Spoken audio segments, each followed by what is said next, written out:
Please subscribe and press the bell icon to get latest updates of নির্ঝরের স্বপ্ন। আপনারা শুনছেন কাহানি।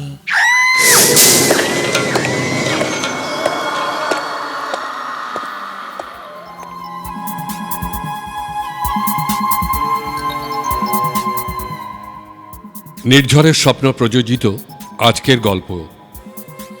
ছবিটা আপনি ভালোই আঁকেন। রচনা হিমাদ্রি কিশোর দাশগুপ্ত।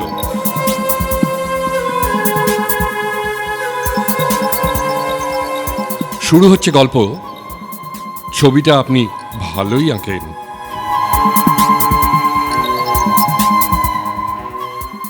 বিকালবেলা ঘুম ভাঙতেই নিখিলেশের খেয়াল হলো তাকে থানায় যেতে হবে।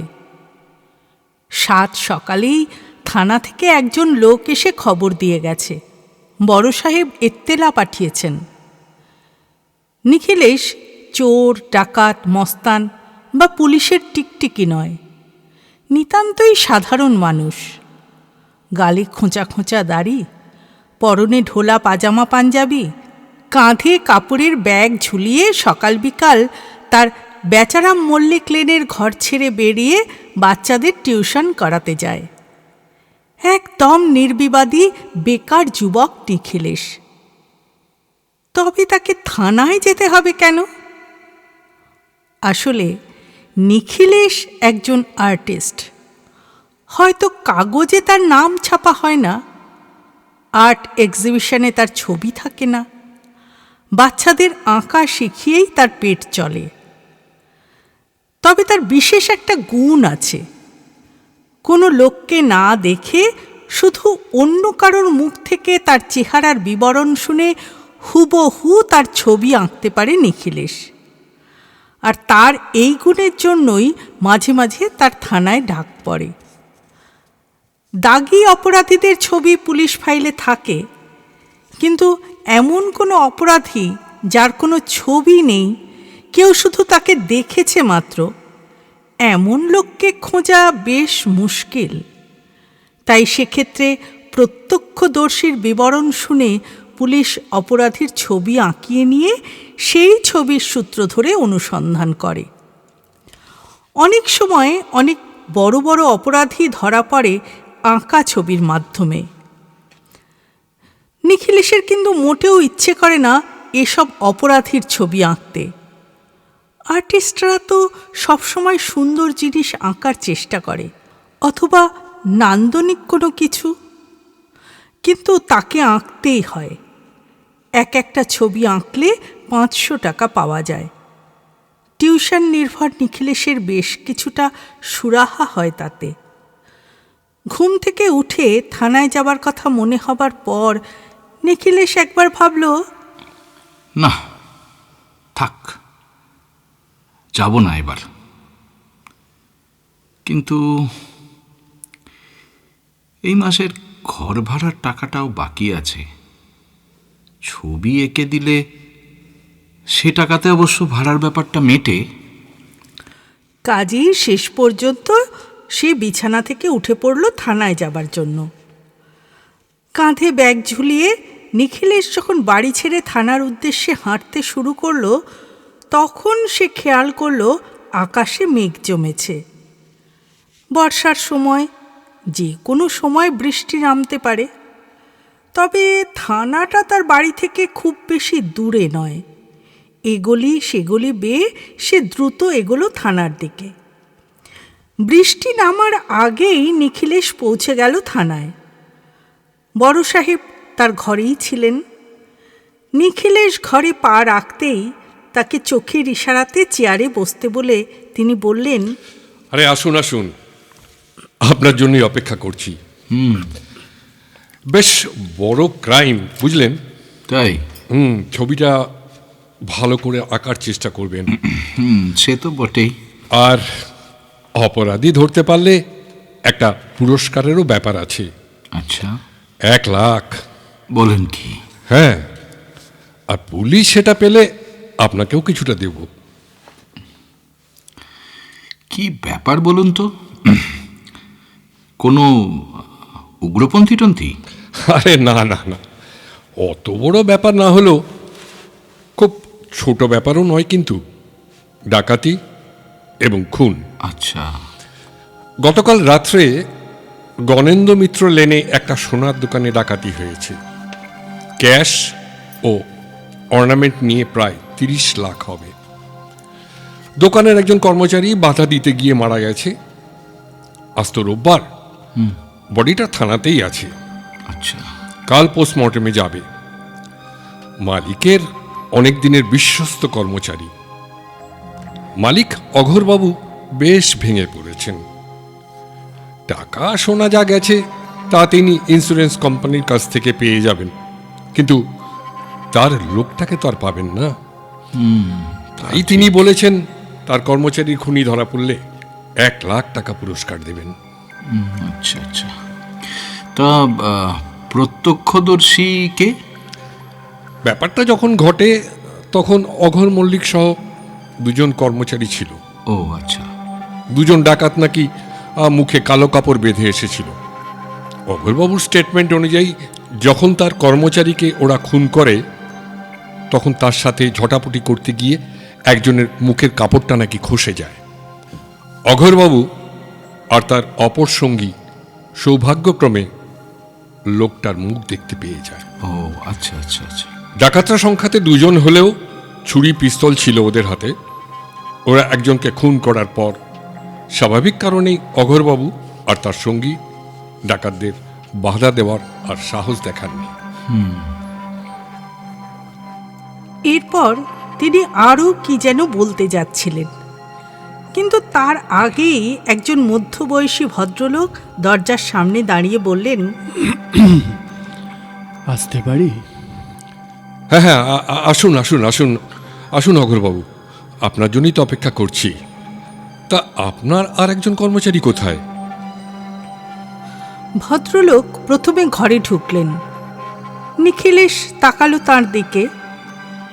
ভদ্রলোকের চোখে রিমলেস চশমা, মাথায় কাঁচা পাকা চুল, পরিষ্কারভাবে কামানো ফর্সা মুখমণ্ডলে একটা উৎকণ্ঠা মাখা বিষণ্ণতার ছাপ। ভদ্রলোকের উচ্চতা মাঝারি, কিন্তু বেশ শক্তপোক্ত গড়ন। পরনে ফর্সা ধুতি পাঞ্জাবি, পায়ে চকচকে পামশু। হাতের আঙুলে বেশ কটা পাথর বসানো আংটিও আছে। ভদ্রলোক ঘরে ঢুকে রুমাল দিয়ে মুখ মুছে শ্যানাল সাহেবকে বললেন, তাকে মুকুন্দর বাড়ি কিছু টাকা পয়সা দিতে পাঠালাম। পরিবারটা একদম ভেঙে পড়েছে, ওদের পাশে দাঁড়ানোও তো দরকার। মুকুন্দ আমার দোকানে 25 বছর কাজ করছে, খুবই বিশ্বস্ত ছিল।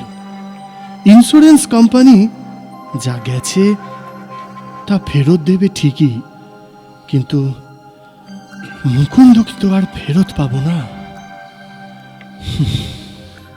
এই বলে একটা দীর্ঘশ্বাস ছেড়ে ভদ্রলোক নিখিলেশের পাশের চেয়ারে বসলেন। ভদ্রলোকের কথা বলার ধরন দেখে নিখিলেশের মনে হলো টাকার চেয়েও বিশ্বস্ত কর্মচারীর মৃত্যুতেই বেশি ভেঙে পড়েছেন ভদ্রলোক। শ্যানাল সাহেব কিছুক্ষণ চুপ করে থেকে বললেন, অপরাধী ধরার চেষ্টা আমরা করছি। আপনার পাশের ভদ্রলোক হলেন একজন আর্টিস্ট। আচ্ছা, আপনার কথা শুনে উনি ছবি আঁকবেন। আপনার কর্মচারীও এলে ভালো হতো। 2জনের কথা শুনে তাহলে এখনই এই ছবিটা আঁকানো যেত। ঠিক আছে, তাহলে আপনার কর্মচারীকে না হয় পরে ওনার বাড়িতে পাঠিয়ে দেবেন। ওনার সাথে পাশের ঘরে গিয়ে ছবিটা আঁকিয়ে ফেলুন। ছবিটা হাতে পেলে আমার কাজের অনেক সুবিধা হবে। ঠিক আছে। কথাগুলো বলে নিখিলেশের দিকে তাকিয়ে ইশারা করলেন তিনি। ছবি আঁকার জন্য ভদ্রলোককে পাশের ঘরে নিয়ে গিয়ে নিখিলেশ তার মুখোমুখি বসল। এ ধরনের ছবি আঁকার নির্দিষ্ট কিছু নিয়ম আছে। প্রত্যেক মানুষের কপাল, চিবুক, ভ্রু, নাক, কান, চোখ, ঠোঁট অর্থাৎ মুখমণ্ডলের বিভিন্ন অংশের গড়ন ভিন্ন ভিন্ন ধরনের হয়। চুল দাড়িরও রকম ফের হয়। প্রত্যক্ষদর্শীর বিবরণ অনুযায়ী তার পছন্দের বিভিন্ন অংশ এঁকে তারপর সেগুলো একত্রিত করে মুখমণ্ডল তৈরি করা হয়। যেসব আর্টিস্ট কম্পিউটারে কাজ করেন তাদের কাজটা অবশ্য অপেক্ষাকৃত সহজ, কারণ মুখমণ্ডলের বিভিন্ন অংশের নানা ছবি আগেই তাদের কাছে থাকে। জোড়া দেবার কাজটা তাড়াতাড়ি হয়। কিন্তু নিখিলেশের মতো যারা পেন্সিল স্কেচ করে তাদের কাছে কাজটা বেশ কঠিন। কাগজ পেন্সিল বার করে টেবিলে বিছিয়ে কাজ শুরু করার আগে সে জানতে চাইল, আচ্ছা, লোকটার বয়স কেমন? চুল দাড়ি গোঁফ এগুলো ছিল তো? বয়স মনে হয় 25 হবে। পাতা চুল, ডান দিকে শীতে। তবে না, গোপ দাড়ি ছিল না। আচ্ছা, বেশ। ছবিটা দয়া করে ভালো করে আঁকার চেষ্টা করবেন। না, নিশ্চয়ই নিশ্চয়ই। ডাকাতি না হয় হলো, কিন্তু মুকুন্দর মৃত্যুটা না না, আমি কিছুতেই মানতে পারছি না। ঠিকই। কত দিনের পুরনো লোক। অপরাধী গ্রেপ্তার হলে আমি 1 লাখ টাকা দেব বলেছি। কর্মচারীর অকাল মৃত্যুতে মালিকের ভেঙে পড়াটাই স্বাভাবিক। নিখিলেশের বেশ কষ্ট হলো তাকে দেখে। পেন্সিল হাতে তুলে নিয়ে তাকে আশ্বস্ত করতে নিখিলেশ বলল, আমি আপ্রাণ চেষ্টা করব। এরপর ছবি আঁকা শুরু হলো। ভদ্রলোকের কথা মতো সে আঁকতে লাগলো ছবি। ঘণ্টা দেড়েক পর ছবিটা শেষ হলো। ওই বছর 25-এর এক যুবকের ছবি। তার থ্যাবড়া নাক, পুরু ঠোঁট, ভাঙা চোয়াল, লোকটার ডান কপালে একটা আঁচিলও আছে। চোখের দৃষ্টি হিংস্র, অপরাধীদের মতোই দেখতে। ছবি শেষ হলে নিখিলেশ ছবিটা উঠিয়ে ধরে ভদ্রলোককে বলল, অমরবাবু, দেখুন তো কেমন হলো। বাহ, একদম যেন ক্যামেরাতে তোলা ছবি। মিলেছে তো? বলতে বাধ্য হচ্ছি, আপনি ছবিটা কিন্তু ভালোই আঁকেন। Thank you. নিখিলেশও হাসল, আত্মপ্রসাদের হাসি। এরপর দুজন ছবিটা নিয়ে গেল সান্যাল সাহেবের ঘরে। কিন্তু তিনি কি কাজে যেন বাইরে গেছেন, ফিরতে দেরি হবে। কাজেই নিখিলেশ একজন অফিসারের হাতে ছবিটা দিয়ে সান্যাল সাহেব এলে তাকে দিয়ে দিতে বলল। অঘোরবাবুও নিখিলেশের থেকে বিদায় নিলেন। কাজ শেষ করে নিখিলেশ যখন থানার বাইরে এলো তখন মুষলধারে বৃষ্টি শুরু হয়েছে। ভাগ্যিস নিখিলেশের ব্যাগে ছাতা আছে। বর্ষার বৃষ্টি সহজে কমবে না। বেশি বৃষ্টি হলে আবার রাস্তায় জল দাঁড়িয়ে যাবে, তখন চলাই মুশকিল হবে। কাজেই বৃষ্টি থামার অপেক্ষা না করে নিখিলেশ ছাতা মাথায় রাস্তায় নামল। নিখিলেশ তখন তার বাসার প্রায় কাছাকাছি পৌঁছে গেছে। আর 2টো গলি পেরোলেই তার বাড়ি। বৃষ্টি কিন্তু থামার কোনো লক্ষণ নেই। শুনশান গলি, একটা কুকুর পর্যন্ত নেই। ইতিমধ্যেই বেশ জল জমে গেছে। ল্যাম্পপোস্টের বাতিগুলো কেমন যেন হলদেটে ম্রিয়মান। ঠিক এমন সময় পিছনে জলে পা ফেলার ছপ ছপ শব্দ শুনে নিখিলেশ পিছনে তাকিয়ে একটা লোককে দেখতে পেল। শীর্ণকায়, খর্বাকৃতি একজন লোক। তার কিছুটা পিছনে বৃষ্টিতে ভিজতে ভিজতে আসছে। গলির বিবর্ণ আলোতে তার মুখটা ঠিক বোঝা যাচ্ছে না, তবে লোকটার চলার ভঙ্গি কেমন যেন টলমল। লোকটা কি অসুস্থ? নাকি অন্য কিছু। তাকে দেখে নিয়ে কথাটা ভেবে নিজের মতো হাঁটতে লাগলো নিখিলেশ। কিন্তু আরও কিছুটা হাঁটার পর নিখিলেশের কেমন যেন মনে হলো লোকটা তাকে অনুসরণ করছে। এখানকার গলি উপগলি সব নিখিলেশের চেনা। তার অনুমান সত্যি কিনা তা দেখার জন্য সে ইচ্ছা করে পরপর দুটো বাঁক নিল। লোকটাও যে তার সাথে কিছুটা দূরত্ব রেখে একইভাবে মন নিল তা পিছনে ছপ ছপ শব্দ শুনে নিখিলেশ বুঝতে পারল। একটু ভয় পেয়ে গেল নিখিলেশ। ফাঁকা গলি, লোকটা চোর ডাকাত নয় তো? ভাবনাটা মাথায় আসতেই সে তাড়াতাড়ি বাড়ির দিকে পা চালালো। আর তার সাথে সাথেই ছপ ছপ শব্দটা তাকে অনুসরণ করে চলল। একটু দ্রুত পা চালিয়ে নিজের দরজার কাছে নিখিলেশ পৌঁছে গেল। শব্দটা তখনও তার পিছনে।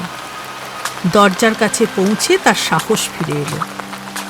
নিখিলেশ ফিরে দাঁড়ালো লোকটার দিকে। লোকটা যেন তার দিকেই আসছে। সত্যিই লোকটা নিখিলেশের সামনে এসে দাঁড়িয়ে পড়ল। নিখিলেশ তাকে বলল, আপনি কাউকে খুঁজছেন? আমি আপনার কাছেই এসেছি। মানে আমি অঘোরবাবুর কর্মচারী। ও আচ্ছা আচ্ছা, ওই ছবি আঁকার ব্যাপারে থানা থেকে। হ্যাঁ হ্যাঁ হ্যাঁ হ্যাঁ হ্যাঁ, বুঝেছি। ব্যাপারটা এবার স্পষ্ট হয়ে গেল নিখিলেশের কাছে। শ্যান্নাল সাহেবই তবে একেই পাঠিয়ে দেবেন বলেছিলেন। এই লোকটাই অঘোরবাবুর টাকা খুন হয়ে যাওয়া কর্মচারীর বাড়ি দিতে গেছিল। নিখিলেশ বলল, কিন্তু রাস্তাতেই আমাকে চিনে নিয়ে পিছু নিলেন কিভাবে? ওই আমি থানাতেই ছিলাম, আপনি যখন বেরিয়ে যাচ্ছেন তখন আর কি। তার মানে তখন কেউ আমাকে চিনিয়ে দিয়েছেন? তার কথায় লোকটা আধো অন্ধকারে সম্ভবত ঘাড় নাড়ল। লোকটা যখন কাছে এসেছে তখন ছবি আঁকতে হবে, আর দুবার আঁকা মানে ডবল পয়সা। কাজেই পকেট হাতড়ে ঘরের চাবি বার করে নিখিলেশ তার উদ্দেশ্যে বলল, ঠিক আছে, তাহলে আমার ঘরেই চলুন। লোকটাকে সাধারণ বলেই মনে হলো তার। তালা খুলে ঘরে ঢুকলো নিখিলেশ। তারপর বাতিটা জ্বালল। লোকটাও ঘরে ঢুকলো। ছোট ঘর, আসবাবপত্র বেশি নেই। একটা তক্তপোষ, একটা চেয়ার আর সামান্য কিছু কাজের জিনিস। বাইরে বৃষ্টি হলেও ঘরের ভিতর গুমোট ভাব কাটাবার জন্য একটা জানলা খুলে দিল নিখিলেশ। তারপর বাতির আলোতে ভালো করে দেখল তাকে। নিতান্তই সাদামাটা চেহারা লোকটার। পরনে সস্তা দামের জামা জলে ভিজে লেপ্টে আছে গায়ে। মাথার চুল থেকে জল ঝরছে। বছর 50-এর লোকটার চোখ মুখ বিষাদগ্রস্ত। চোখের সামনে সহকর্মীর মৃত্যুর ধাক্কাটা সম্ভবত সে এখনো কাটিয়ে উঠতে পারেনি। নিখিলেশ তাকে তক্তপোষে বসতে বলল। একটু ইতস্তত করে বসল লোকটা। নিখিলেশ লোকটাকে বলল, বলছি আপনাকে একটা গামছা দিই, মাথাটা একটু মুছে নিন। না, তার আর দরকার নেই। আমাকে ফিরতে হবে, আর বুকেও বেশ ব্যথা হচ্ছে। তাড়াতাড়ি আপনি একটু কাজটা করলে ভালো হয়। হ্যাঁ ঠিক আছে ঠিক আছে। নিখিলেশ এরপর কাগজে মুখাবয়বের ডায়াগ্রাম আঁকতে আঁকতে শুরু করল। আপনি তো যে খুন হয়েছে তার বাড়ি গেছিলেন, তাই না? নিশ্চয়ই বাড়ির লোকজন খুব ভেঙে পড়েছে। হ্যাঁ, গেছিলাম। সংসারটা ভেসে গেল। আহারে, বাড়িতে ছোট ছোট ছেলে মেয়ে, একার রোজগারেই সংসার চলতো কিনা, সব কিছু শেষ হয়ে গেল, বুঝলেন? আচ্ছা, লোকটার চুল দাড়ি ছিল তো? না না, চুল ছিল না, টাক মাথা। টাক তবে মাথা? হ্যাঁ, তবে চাপ দাড়ি ছিল, জানেন তো। তার উত্তর শুনে কিছুটা আশ্চর্য হলো নিখিলেশ। অঘোরবাবুর কথা অনুযায়ী তো লোকটার মাথায় চুল ছিল আর দাড়ি ছিল না। এমনও হতে পারে অঘোরবাবু আর তার কর্মচারী আলাদা আলাদা লোককে দেখেছে। ডাকাতরা তো দুজন ছিল। যাকে দুজনের ছবি পেলে কাজটা আরও সহজ হবে। কাজেই আর কোনো কথা না বাড়িয়ে ছবিতে মন দিল নিখিলেশ। অঘোরবাবুর কর্মচারীর বিবরণ অনুযায়ী এঁকে চলল সে। বাইরে বৃষ্টি আরও বেড়েছে, বেশ বাতাসও হচ্ছে। জানলা দিয়ে আসা সেই বাতাসে কড়িকাঠ থেকে ঝুলন্ত বাতিটা দুলছে। নিখিলেশের সামনে বসে থাকা লোকটার মুখ অস্পষ্ট হয়ে যাচ্ছে মাঝে মাঝে। একসময় আঁকা শেষ হলো। যে ছবিটা এলো তা হলো টাক মাথা দাড়িওয়ালা এক মধ্যবয়সী মানুষের মুখ। ছবিটা দেখে নিখিলেশ লোকটাকে বলল, তাহলে দেখুন তো, এইরকম? হ্যাঁ, হুবহু একরকম। মিলেছে তো? আপনি ছবিটা ভালোই আঁকেন। Thank you.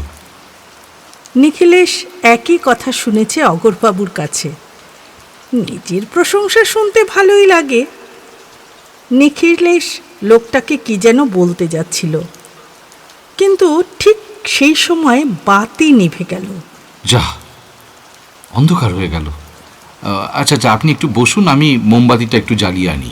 না, আর বসবো না, কাজ তো শেষ। আমাকে থানায় ফিরতে হবে। ও মশাই, এই বৃষ্টির মধ্যে বাইরে যাবেন কিভাবে?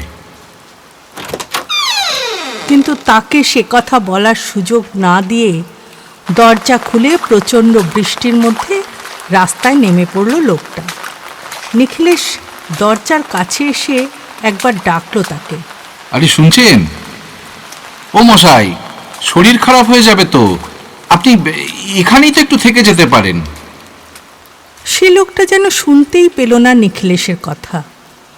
ছপ ছপ শব্দে জল মারিয়ে টলতে টলতে লোকটা এগুলো গলি ধরে। কিছুক্ষণের মধ্যেই বৃষ্টির জলে ঝাপসা হয়ে গেল তার অবয়ব।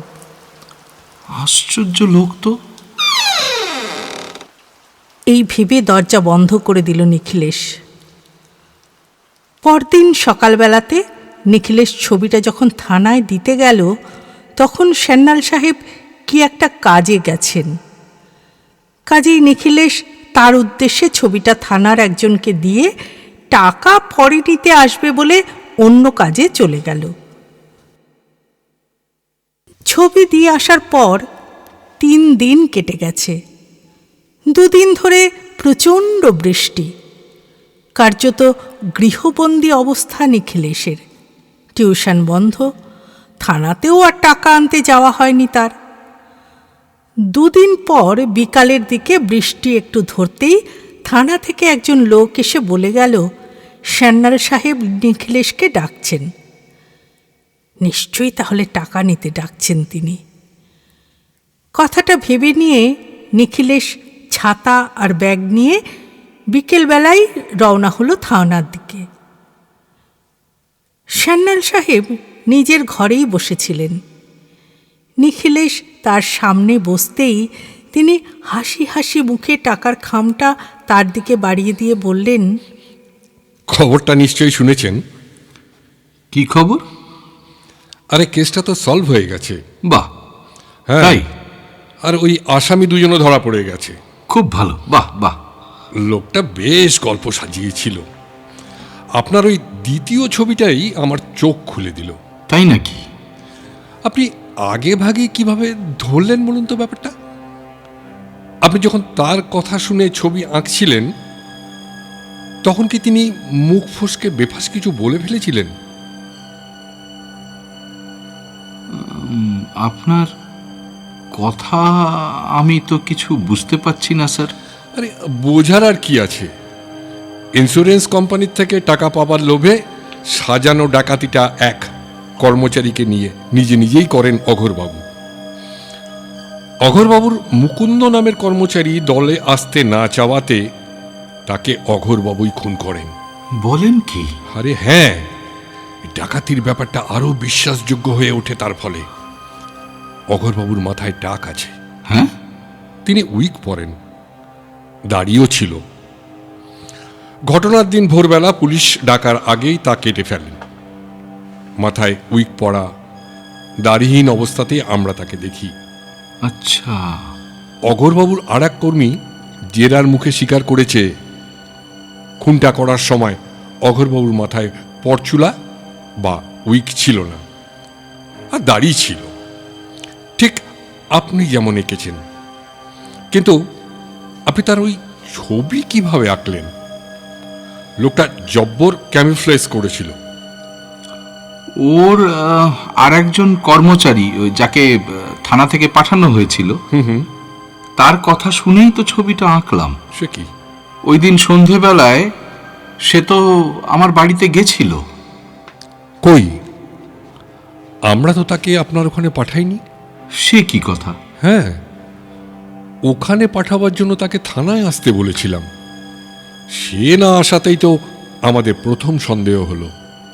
পরদিন ওকে কলকাতার বাইরে থেকে অ্যারেস্ট করি আমরা। ও আপনার ওখানে যায়নি। তাহলে? এমনকি সে যে খুন হলো তার বাড়িও যায়নি। মিথ্যে বলেছিলেন অঘোরবাবু। কিন্তু আমার ওখানে যে গেছিল সে তো বলল সেও অঘোরবাবুর কর্মচারী। তাহলে ঘটনার সময় সেখানে কি কোনো লোক ছিল যে আপনাকে কর্মচারী বলে পরিচয় দিয়েছে? আচ্ছা, তাকে দেখতে কেমন? ওই মাঝবয়সী। আচ্ছা দাঁড়ান না, আমি আপনাকে তার একটা ছবি এঁকে দিই। হ্যাঁ হ্যাঁ, আঁকুন আঁকুন। তার খোঁজ পেলে মামলাতে কিন্তু সাক্ষী করা যাবে। ঠিক বলেছেন, ঠিক।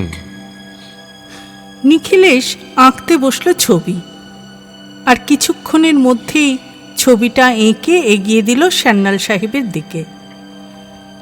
ছবিটা হাতে নিয়ে সেটা দেখে হাঁ হয়ে গেলেন সান্যাল সাহেব। তারপর বললেন, স্ট্রেঞ্জ,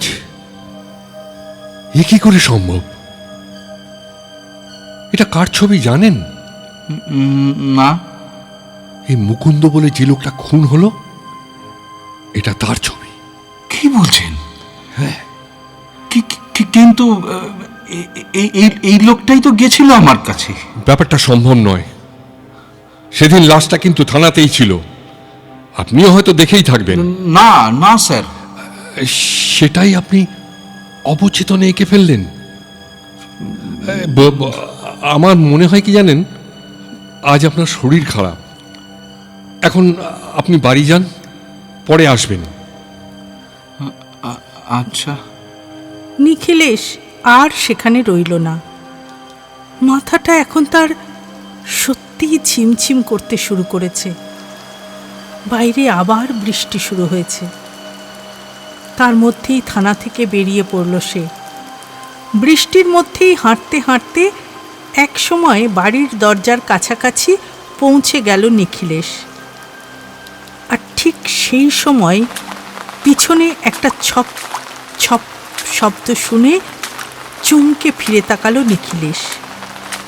হ্যাঁ, সেই লোকটা কিছু দূরে বৃষ্টির মধ্যে দাঁড়িয়ে তাকিয়ে আছে তার দিকে। একটা বিষণ্ণ হাসি তার মুখে। লোকটা তার উদ্দেশ্যে শুধু বলল, ছবিটা আপনি ভালোই আঁকিয়েন। বৃষ্টি কথাগুলো বয়ে আনলো নিখিলেশের কানে। কয়েক মুহূর্ত মাত্র, তারপরই বৃষ্টিতে ঝাপসা হয়ে গেল তার অবয়ব। বর্ষণ সিক্ত গলিতে শুধু ম্যাটম্যাটে আলো ছড়াচ্ছে বাতিটা। কেউ কোথাও নেই। নিখিলেশ এগোলো তার দরজার দিকে।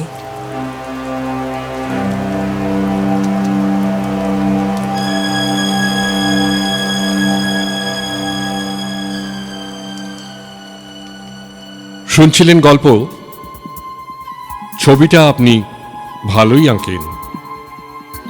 এই গল্পের বিভিন্ন চরিত্রে যারা কণ্ঠদান করেছেন তারা হলেন সূত্রধর, সুমিতা, নিখিলেশ, সৌভিক, সান্যাল, সঞ্জয়, অঘোর, সুদীপ্ত এবং মুকুন্দের চরিত্রে অরূপ। এই গল্পের মিউজিক এবং স্পেশাল এফেক্টসে নিলয় ঘোষ।